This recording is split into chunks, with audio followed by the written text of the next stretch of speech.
Eh bien bonjour à tous, nouvelle vidéo. Alors cette fois on va parler, comme vous avez pu le voir dans le titre, des films qui parlent de poker. Alors, faut savoir, pour ceux qui ne le savent pas déjà, que c'est mon métier. Je ne suis pas joueur professionnel, mais je travaille dans le milieu du poker. Je travaille dans l'organisation des tournois de poker nationaux et internationaux. Donc c'est mon dada et c'est quelque chose qui me passionne, hein. Le jeu me passionne, j'aime bien jouer évidemment, mais voilà, c'est quelque chose qui vraiment me tient à cœur. C'est une vraie passion. J'en ai fait d'ailleurs un métier en 2009, c'est pas pour rien. Et donc voilà, du coup je suis évidemment, j'adore le cinéma, j'adore le poker. Eh bien il y a des films sur le poker, évidemment, je vais en parler. Alors j'ai cherché, je me suis frappé toute ma playlist de films dans My Movies. J'ai cherché tous les films comme ça, là, blablabla. Je suis passé de partout et j'ai relevé chaque film que je possède qui parle de poker. De mémoire, je pense que je les connais tous, je pense, mais je suis probablement passé à côté de certains. Alors attention, quand je parle film poker, j'entends film qui traite du poker, c'est-à-dire pas un film, par exemple, je sais qu'il y a un film avec David Duchovny et Minnie Driver, je sais pas pourquoi j'ai ce film qui me revient là, un film, une comédie romantique, où à un moment donné, le grand-père de Minnie Driver dans le film, il joue avec ses potes, il dit allez viens, on se fait une partie de Texas Hold'em Poker, machin. Non, ça c'est pas un film qui traite du poker, ça parce qu'il y a le mot poker qui a été prononcé que je vais en parler. Je parle de films qui, soit le poker est le centre de l'histoire, comme la plupart des films dont je vais vous parler, soit il y a une scène où on voit une partie de poker qui est, on va dire, un minimum conséquente dans le film. Sinon, évidemment, ça vaut pas le coup d'en parler. Allez, on va partir avec le premier film. C'est parti. Allez, on démarre avec celui qui est le moins poker-related. Donc, c'est In Time. Alors, je ne peux pas m'empêcher de vous dire que le titre français, c'est Time Out. In Time, en français, on a mis Time Out. T'as envie de taper des gens là, tu vois. Je crois que c'est un des plus ridicules. Il y en a qui sont nuls des changements, mais lui il est juste ridicule, quoi. Bref, alors In Time, pour ceux qui connaissent pas, avec Justin Timberlake et comment elle s'appelle la petite Amanda Seyfried, ça parle d'un futur où les gens naissent et grandissent jusqu'à l'âge de 25 ans de manière tout à fait normale, et à 25 ans ils arrêtent de grandir. Je crois que c'est un truc comme ça, je me rappelle plus exactement le truc, mais bon bref. En gros, à 25 ans, ils arrêtent de grandir et ils restent âgés de 25 ans, on va dire, toute leur vie. C'est-à-dire qu'ils ne vieillissent plus, leur corps ne vieillit plus. On s'en fout la raison, hein, c'est pas le but du film. Mais par contre, à partir de 25 ans, tout le monde naît avec un budget temps de vie, temps TEMPS, de une année. Et comme vous pouvez le voir, vous voyez, c'est sur leurs bras. Donc sur leurs bras, il y a marqué 1 an, 0 mois, 0 jour. Et dès qu'ils atteignent leurs 25 ans, ce compte à rebours, il descend. Et en fait, le temps, l'argent n'existe plus dans ce monde et il n'y a plus que du temps. C'est-à-dire que quand vous travaillez, à la fin de votre journée, vous arrivez, vous vous faites payer, avec votre bras, on vous donne 25 heures, 2 heures, un jour, enfin ça dépend de votre salaire évidemment. Et donc évidemment, c'est un film qui est assez métaphorique, qui veut montrer que en fait, quand l'expression le temps c'est de l'argent, elle est extrêmement appliquée dans ce film-là. Ça, on peut le dire. Et j'aime beaucoup le principe parce qu'en fait, tu retrouves évidemment ce qui se passe en fait de nos jours, hein. Les gens qui ont l'argent, ils en ont tellement qu'ils savent plus quoi en foutre.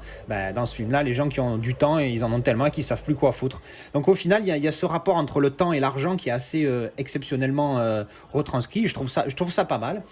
Et donc bon, pour rester dans le sujet poker, donc ça c'était pour vous parler du film, pour rester dans le sujet poker, à un moment donné, il fait une partie, il se retrouve dans un casino, il fait une partie, parce que lui à la base c'est un pauvre, et puis il se retrouve au milieu des riches, tout ça, et puis il fait une partie de poker qui dure plusieurs minutes, donc c'est pour ça que je l'ai mis, j'en parle en premier, parce que c'est celui qui au final traite pas du tout du poker, c'est pas ça le sujet, mais il y a une partie de poker à un moment donné, et l'amateur le joueur amateur que je suis, et le professionnel du poker que je suis aussi, quand tu vois la partie, tu dis non mais là c'est pas super réaliste quand même, parce que le mec il joue une main... Pour ceux qui comprennent rien du tout au poker, je vais parler une autre langue là tout de suite, mais je vais essayer de simplifier.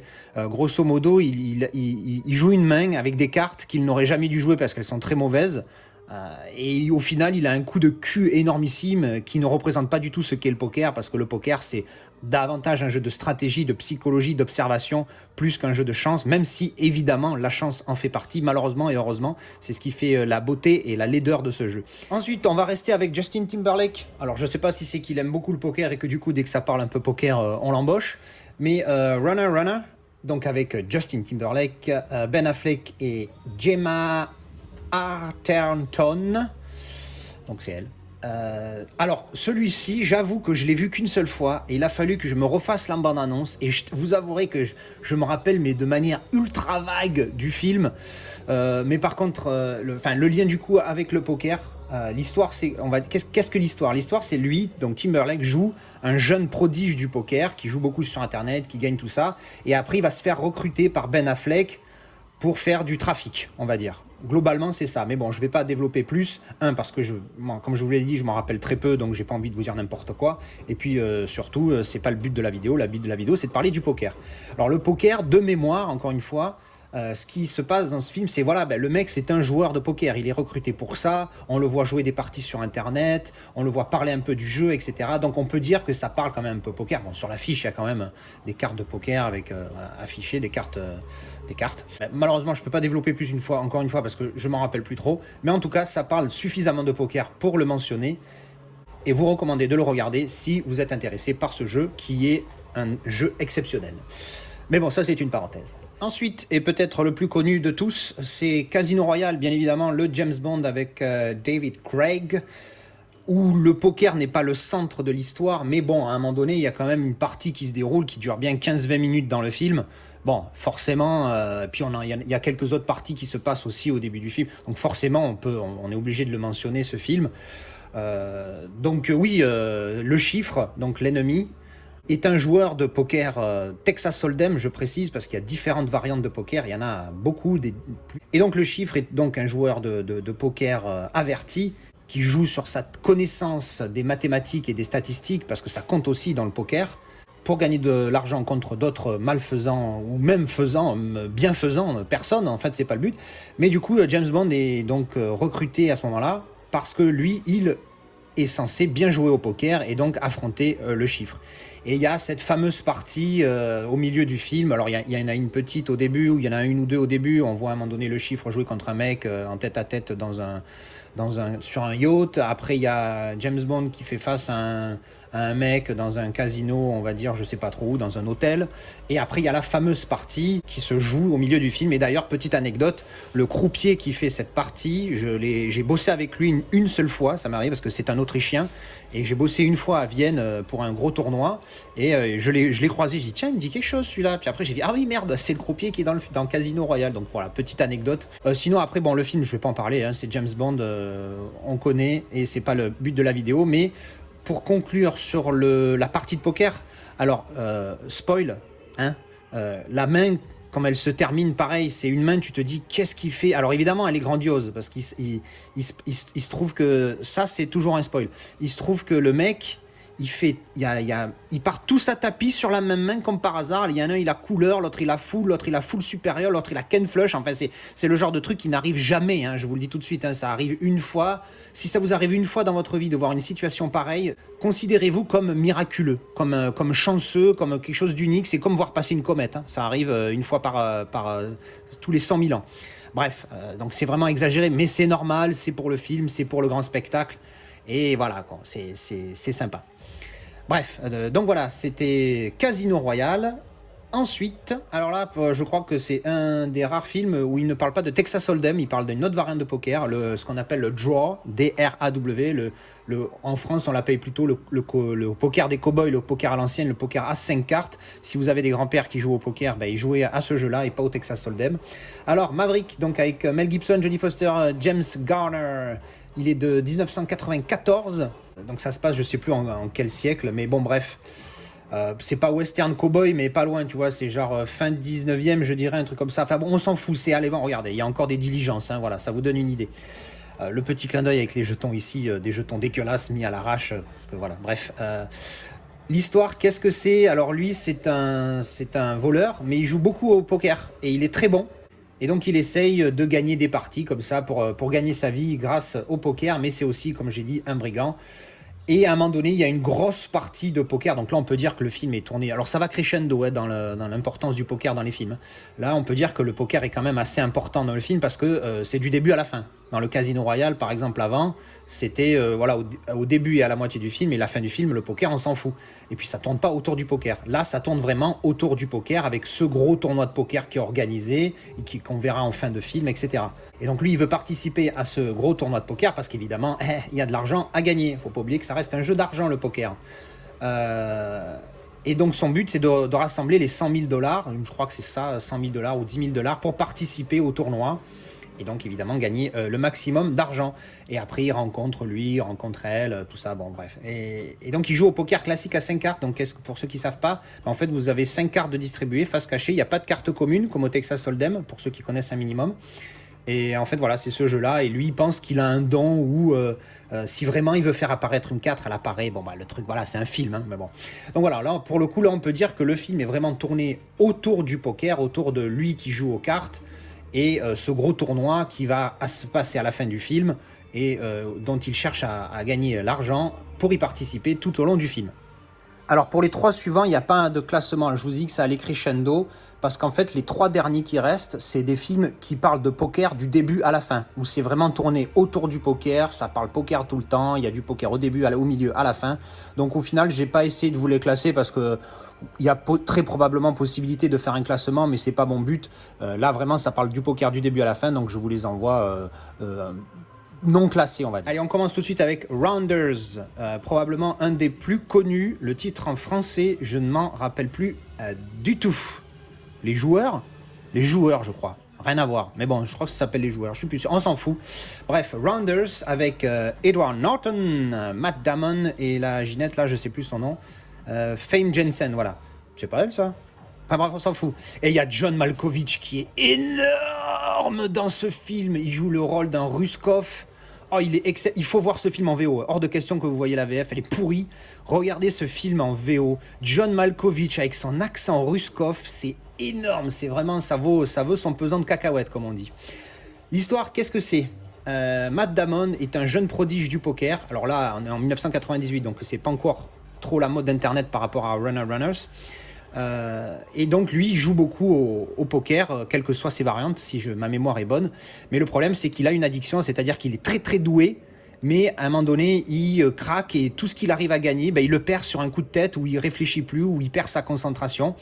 Et il est en couple avec elle, et malheureusement évidemment ça va créer des conflits dans le couple. Et là où ça empire, c'est que quand il essaye de se calmer et qu'il arrête de jouer pendant X temps, grâce à sa copine, grâce ou à cause, hein, chacun, voilà, son pote, qui est joué par Edward Norton, sort de prison. Et évidemment, dès qu'il retrouve, Edward Norton retrouve son pote, il n'a qu'une envie, c'est de recommencer leur connerie d'avant. Et lui, au bout d'un moment, forcément, il cède. Hein, c'est pas un spoil, hein, sinon il n'y a pas de film. Et donc, c'est leur histoire, c'est l'histoire de ce que peut provoquer le poker. Alors attention, c'est un film, c'est un vrai cliché. Oui, c'est vrai qu'il y a des gens qui se foutent dans la merde à cause des jeux, poker, casino, tout ce que vous voulez, poker inclus, mais ne partez pas dans la psychose. Je sais de quoi je parle. Oui, il y a des gens qui se foutent dans la merde, oui, c'est vrai, mais ce n'est pas du tout une généralité. Mon exemple personnel, je fais des parties avec mes potes tous les 15 jours, on met 2 € la partie. Bon, j'avoue que je mettrai un peu plus personnellement, mais je me mettrai jamais dans la merde avec ça. Et la plupart des gens, c'est ça. On joue comme ça, on met un petit billet parce que c'est un jeu d'argent et puis il faut pas faire n'importe quoi. Et voilà, mais faut arrêter de penser que parce que tu joues au poker, tu te mets dans la merde et que tu as des dettes de partout et que tu dois de l'argent à la mafia, etc. Non, faut arrêter les conneries, ça n'est pas du tout là. Et évidemment qu'il y a des gens, et évidemment c'est triste quand il y a quelqu'un qui se fout dans la merde, qui joue sa maison, qui perd sa famille, parce que, voilà, évidemment que c'est très triste, donc forcément on en fait un gros drame, mais ce n'est pas du tout une généralité, voilà. Et ce film traite donc de ça, de son addiction, malgré le fait qu'il soit très talentueux. Et voilà, après je raconte pas le film, j'ai pas envie de spoiler, mais il est vraiment énorme ce film. Et John Malkovich, putain, il est magnifique. Ensuite, The Cincinnati Kid. Alors ça, c'est un vieux film, il est de 1965 avec Steve McQueen. Un super film, pareil, ça parle du poker du début à la fin. Pour le coup, encore une fois, pareil. Lui, c'est un jeune, donc Kid, on l'appelle le Kid. C'est un jeune prodige du poker, sauf que à cette époque-là, le Texas Hold'em, ça existait à peine. Je crois que ça a été inventé en 1950, un truc comme ça à peu près. Et le film est donc de 62. Donc c'est un jeu qui est bébé, quoi, qui n'existe pas. Et à l'époque, il joue au 5-card stud. Traduction, le stud à 5 cartes pour les tâches en anglais. Donc le stud, c'est un jeu de poker qui il existe à 7 et à 5 cartes. Et dans ce film-là, on parle du stud à 5 cartes. Pour ceux qui connaissent un minimum, je le fais très vite. Comment ça se passe? Le stud à 5 cartes, vous avez une carte face cachée distribuée à chaque joueur. Et après, à chaque tour d'enchère, on vous donne une carte de plus face ouverte. Voilà. Donc vous commencez la distribution, vous avez une carte face cachée, une carte face ouverte. À partir de là, il y a le premier tour d'enchère. Et à chaque tour d'enchère, on vous rajoute une carte ouverte jusqu'à ce que vous en ayez 5. D'où le nom du jeu 5 cards, puisque toutes les mains de poker se consistent en 5 cartes et il n'y a aucune exception à part le badougi, mais c'est pas un poker, bref, c'est un autre débat. Donc voilà, donc c'est l'histoire de lui, un petit peu dans la même lignée que Rounders, mais pas tout à fait, parce que Rounders, ça parle plutôt du côté addiction. Lui, c'est plus le côté challenge, le côté honneur. Alors évidemment, le poker, il est souvent associé au malfrat, au machin et tout, donc il y a un peu de ça, mais c'est très léger. Mais c'est surtout la compétition entre lui, le kid, et là on le voit pas, mais il y a le bras là de la star entre guillemets, hein, du génie du poker de l'époque, qui est donc beaucoup plus âgé que lui, et donc c'est lui, il a qu'une envie, c'est de le rencontrer parce que c'est la légende, et lui et tout le monde, voilà, les paris, est-ce que c'est lui qui va gagner, est-ce que c'est lui qui va gagner. Donc c'est leur rencontre, hein, à la fin du film, la grosse partie, c'est entre, il y a d'autres joueurs, mais entre autres il y a le kid et donc l'ancien, je sais plus comment il s'appelle, Lancey Howard. Mais bon, je crois qu'il a un surnom, mais je me rappelle plus. Enfin bref, j'ai revu il y a pas longtemps, mais j'ai l'impression qu'il a un surnom. Enfin bon, bref. Donc voilà, donc c'est cette histoire-là. Alors c'est pas exceptionnel comme film, mais c'est bien. Hein, puis ça traite bien du poker. Puis pour une fois, ça parle pas de Texas Hold'em, parce que c'est encore une fois, comme je vous le dis, le Texas Hold'em. Oui, c'est le jeu le plus populaire du poker, mais le poker, c'est beaucoup de variantes, hein, plus de 20. Et il y en a pour tous les goûts. Donc c'est un super film sur le poker que je vous recommande fortement. Et voilà. Ensuite et enfin, on finit avec Lucky You. Donc encore une fois, c'est pas un classement, même si celui-là c'est un de mes préférés, parce qu'il mélange poker et comédie romantique. Donc voilà, en plus il y a Robert Duval, j'adore cet acteur, il est énorme. Eric Bana aussi, hein, je l'aime bien. Et il y a aussi Drew Barrymore. L'histoire, qu'est-ce que c'est? Alors là, pour le coup, ça rejoint vraiment Rounders, parce que lui, il joue le rôle d'un petit génie du poker, mais qui sait pas se contrôler, un petit peu comme Matt Damon dans Rounders. Sauf que là, l'histoire, elle est plus basée sur sa relation, comment ça impacte sa relation avec elle, qui rencontre et qui drague et qui ci et qui là, et puis aussi un peu de son addiction au jeu, mais ça traite moins du côté addict en mode l'addiction me met dans la merde que dans Rounders. Mais Rounders, c'est un excellent film, attention. Hein. Les deux, c'est différent. Je crois que Rounders est un petit peu mieux, mais celui-là, moi, il a un côté qui me plaît bien parce que je le trouve assez réaliste pour le coup au niveau de l'écriture. Et puis quand on voit qui joue dedans, alors évidemment, si vous n'êtes pas du milieu du poker, vous ne reconnaîtrez pas, mais il y a plein de joueurs professionnels de poker qui font des caméos dans le film. Hein. J'espère que c'est caméo le terme, sinon je vais passer pour un con. Bref, et donc il y a plein de joueurs de poker qui font des caméos dans le film, qui sont connus. Et à chaque fois, moi que j'en vois, je fais « Oh merde, putain, mais qu'est-ce qu'il fout là ?» Le mec, tu le vois nulle part. Ah, si tu n'es pas dans le milieu du poker, tu connais pas le mec, tu sais pas du tout qui c'est, tu vois. Et tu dis, oh putain, il est là lui aussi, oh putain, il y a lui, oh putain, il y a lui. Et puis la manière dont c'est les termes employés et la manière dont c'est traité, c'est assez réaliste, je trouve, pour le coup, par rapport à ce que moi je vis. Parce que moi, je vis pas dans Rounders. Rounders, c'est des parties privées, illégales. Dans tous les films, quasiment, c'est ça. Jusque-là, je ne me rappelle plus. Cincinnati Kid, c'est pareil, c'est illégal. Là, on parle de compétition officielle, déclarée, légale, tout ce que tu veux. Donc, c'est là-dedans que moi, je travaille. Et donc, je trouve ça assez fidèle à la réalité. Alors, évidemment, il y a des trucs qui sont embellis parce que c'est un film et il faut faire du cinéma, c'est Hollywood, c'est machin. Mais je le trouve assez quand même réaliste, proche de la réalité, plus la petite histoire d'amour au milieu. J'ai trouvé ça super cool dans ce film. Alors si je devais faire voilà, bon, c'était le dernier, donc si je devais faire un classement, j'avoue que ça va se jouer dans les 3 derniers, parce que les 3 derniers, c'est le poker, c'est le sujet central du film, contrairement à ceux d'avant. Je pense que Rounders, ça reste quand même le meilleur. Lucky You, moi j'avoue que je pense que j'ai un petit faible. Si je suis subjectif, je vais dire que Lucky You, c'est mon préféré. Mais si je suis un minimum objectif, je pense que Rounders 1, Cincinnati Kid 2 par le côté classique et old school, et Lucky You 3. Mais Lucky You, il est vraiment réaliste pour le coup, je vous dis, c'est énorme, je crois. J'ai vu plein de gens que je connaissais, même le directeur de tournoi, j'ai bossé une fois avec lui. Enfin bref, les trois sont très très bons. Hein. C'est trois bons films qui traitent le poker de manière différente. Et bien voilà, on va conclure cette vidéo là-dessus. C'est une vidéo qui rejoint deux de mes plus grosses passions. Hein. Le poker, j'en ai fait un métier, et le cinéma, bon, ça n'est pas un métier, mais j'en ai fait une chaîne YouTube. Donc, au final, c'est vraiment deux passions qui se rejoignent dans une, et j'ai trouvé je trouvais qu'il fallait que je fasse ça. Si vous en connaissez des films où ça parle de poker, comme je vous dis, c'est pas la partie de poker du grand-père que tu vois 30 secondes, non. Où le poker a une place quand même significative. Genre dans In Time, c'est pas un bon exemple. Là, j'en ai parlé parce que j'aime bien le film et que la partie, on la voit au moins 5-6 minutes dans le film. Mais même celui-là, c'est un peu limite. Un film qui traite vraiment du poker, si vous en connaissez, je suis preneur. Et attention, je parle poker, je parle pas du monde des casinos. Parce que le monde des casinos, c'est autre chose. Il y a le film Casino, justement. Il y a les Ocean's 11. Il y a 12, 13, machin. Il y en a plein. Mais ça parle pas du poker, ça parle du monde des casinos. Poker directement, c'est pas la même chose. Allez voilà, je vais conclure là-dessus parce que sinon je vais parler pendant des jours et des jours vu que c'est deux de mes passions les plus grosses. Merci d'avoir regardé la vidéo. Je vous dis à la prochaine. Merci d'avoir regardé. N'oubliez pas tous les trucs pour soutenir la chaîne. N'oubliez pas d'en parler dans les commentaires si vous en avez vu des films, ce que vous en avez pensé. Peut-être qu'il y a des trucs poker, au niveau poker que vous ne comprenez pas parce que c'est pas votre truc. N'hésitez pas à me poser des questions. Je serai ravi de répondre là-dessus. Et je vous dis à la prochaine. Allez, ciao ciao.